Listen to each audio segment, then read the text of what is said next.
Hey, Leo. Here to do your reading. You're going to get an overall energy from the Seasons of the Witch Beltane Oracle deck. Puppy dog's with us. I hope you've all been well. Especially seasons kick my butt personally. Maybe I set the bar too high. Well, let's see what we can get for you. A little check-in.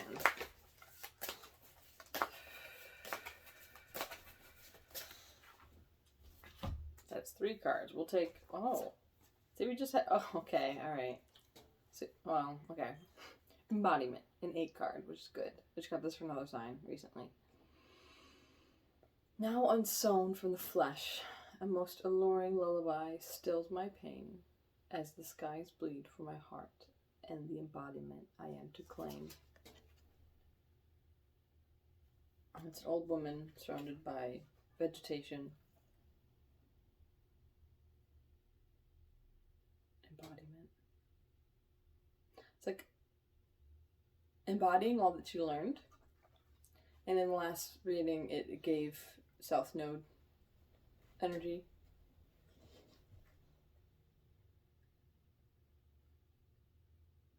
But the keyword in the book is actually change for that one.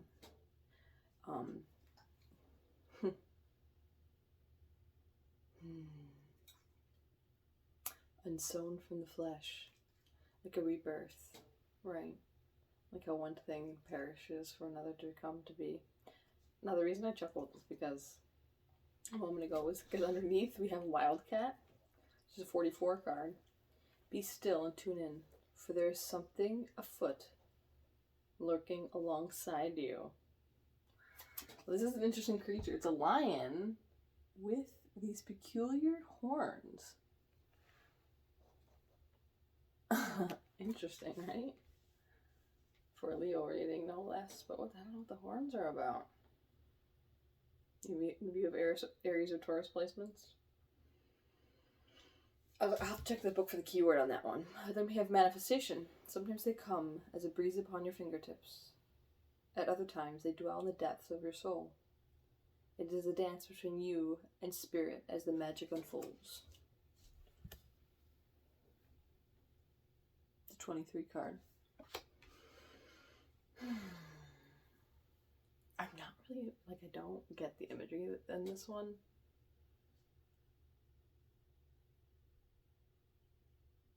Okay, it maybe has something to do with growth. The imagery is odd to me with, I can understand the sunburst from her chest, but the women and the tree, I don't get it. Okay, doesn't matter. Morning Dew, 26. What stillness does the silence of one's steadiness bring?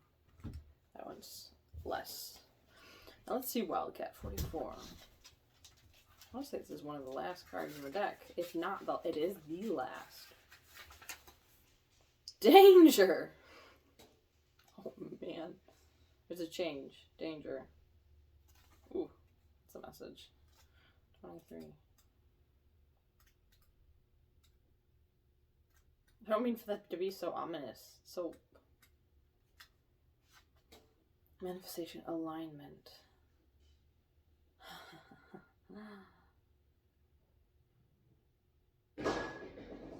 Just a minute, my love.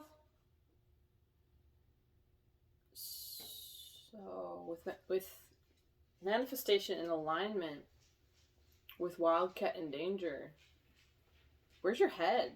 Are you worrying? I mean, I know one of my Leo buddies is worrying, but so am I as a Pisces, and I don't know. I have Leo in my Vedic chart. Anyways. And then Morning Dew is stillness. What stillness does the silence of one's steadiness bring? Maybe you're feeling anxious and unsteady?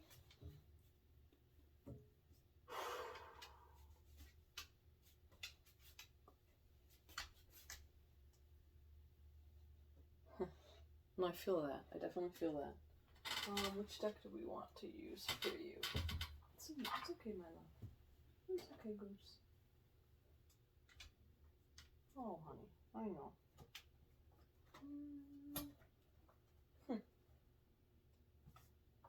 I'm like having a hard time. Which one do we want to use?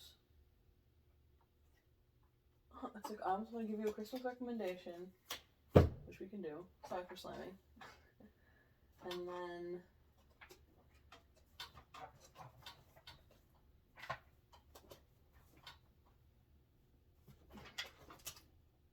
they all seem insufficient, which is very interesting. Like...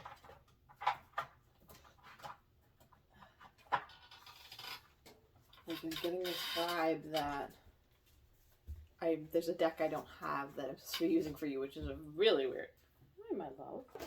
I know, honey, you want more food. Just a minute. Yes, baby, just a minute. She's right down here. Her adorable little face. Oh, there it is. Okay. And this came out for, I don't know if it was Gemini or Cancer's first reading, because I just did another short reading for them. Debilitated. Discomfort. I'm going to read this one for you too, because I don't expect you to go back and listen to who's it, because I can't even tell you whose it is, so we'll just, these aren't long, usually. Ooh, it is kind of long. Okay, let's see. Oh, okay. If you put a well-organized city dweller deep in the wild woods, they'd be accidentally debilitated, out of their element and pushed to live up to their potential. They may be uncomfortable, but the situation offers a chance to stretch further and develop their soul. The same goes for a planet in a sign or placement that's awkward in its nature. For example, Mercury is the best mercurial.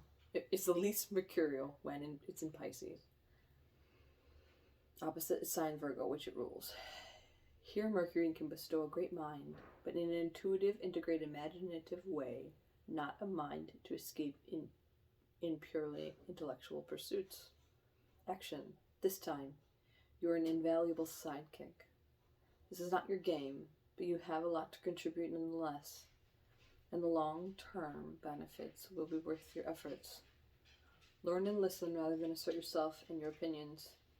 Use your strength and leadership skills to support and center another person or project. Pass the ball to someone who is in the position to run with it. Back up a leader. Do the work behind the scenes and bolster the team. If you're not ready to do this work, you can pass the ball and leave the field. But consider redefining your idea of success. Stay here and you can grow needed skills, expand your repertoire and contacts, and build up trust among others who can help you in the future. Everything you learn, all the contacts you make, prepare you for when it's your turn. Challenge. Whether you're an artist among engineers or a linebacker amongst ballerinas, you may struggle to apply your talents in this situation. In this moment, it's easy to slip into self-pity and self-doubt. Gift. You're being challenged to grow in ways you cannot predict. You are being asked to diversify, stretch, and strengthen your weak muscles. Only you can decide if it's time to take that challenge, but this experience also encourages you to love yourself in the quiet moments and to appreciate what you bring to the table, even when nobody else notices. Oh, okay.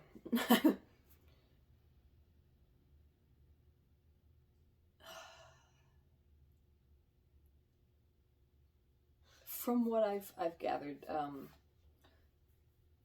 Leos are an interesting sort of driven.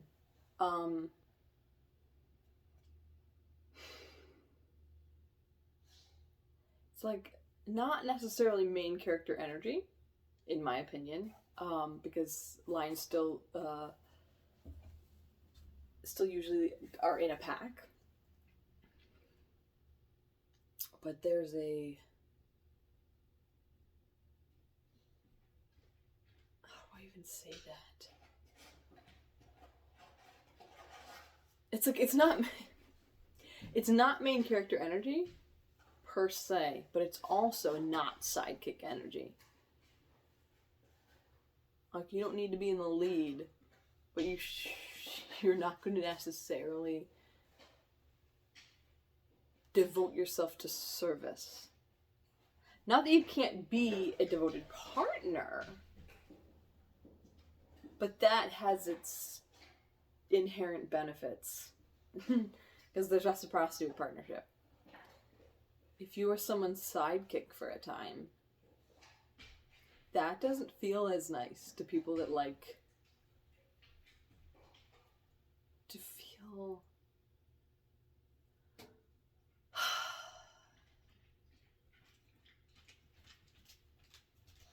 How do I even say this? Because it's not effortlessly in control, because you put forth effort. Like, I don't want to like take away your contributions.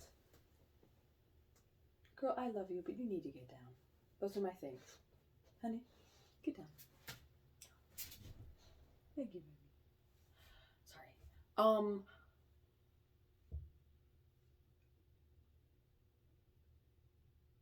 You're being called to just contribute without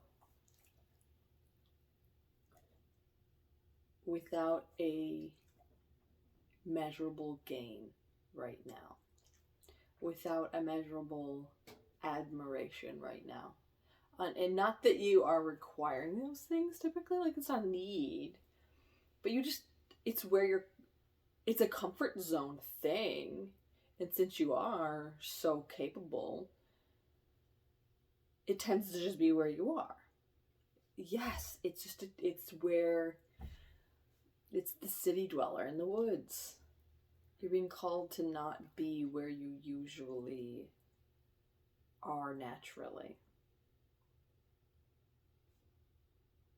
I think it's almost as if you're, okay, I think you're being asked to learn a new skill. And that skill could be being truly happy for the people shining around you. That's it. There's nothing, nothing malicious. And nothing, it doesn't take away from you in the slightest. Because you've probably already been shining for years.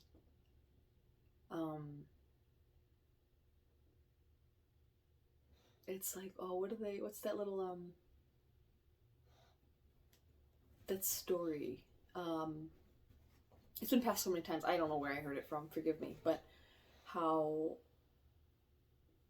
families that maybe are of means at times would make it an occasional practice to ask those around them that they could see maybe are less fortunate, we'll just say, if they could borrow something small, right? Like, oh, I ran out of salt and I'm making cookies, or something that's pretty generic, pretty easy to come by. Like, do you have any eggs on you? Like, I'll bring out, I'll let you borrow, if you need them back, like, come at me the next few days or whatever. And they'll be like, no, it's fine, take them, like, love to help. It's one of those where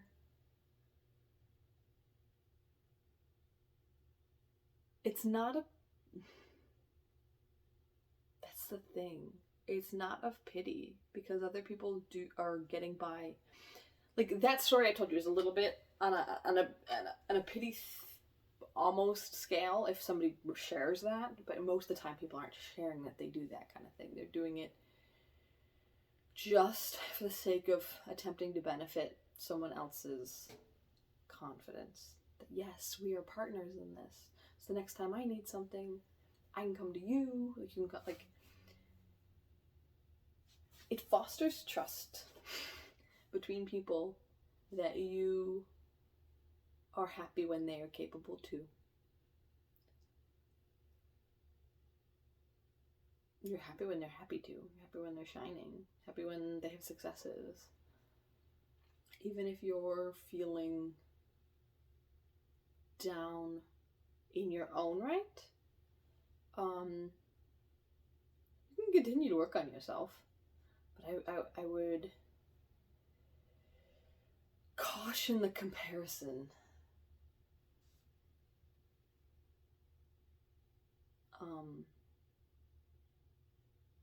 Anyways, you've had the longest reading. Oh my goodness, Leo. I do want to give you a crystal recommendation because I said I would.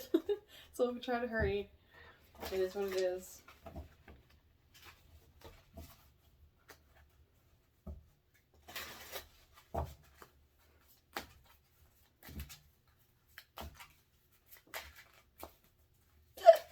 Excuse me and my hiccups. Ooh. Oh, this is an interesting one. I've never even seen this one. Oh, that's my own. Might be.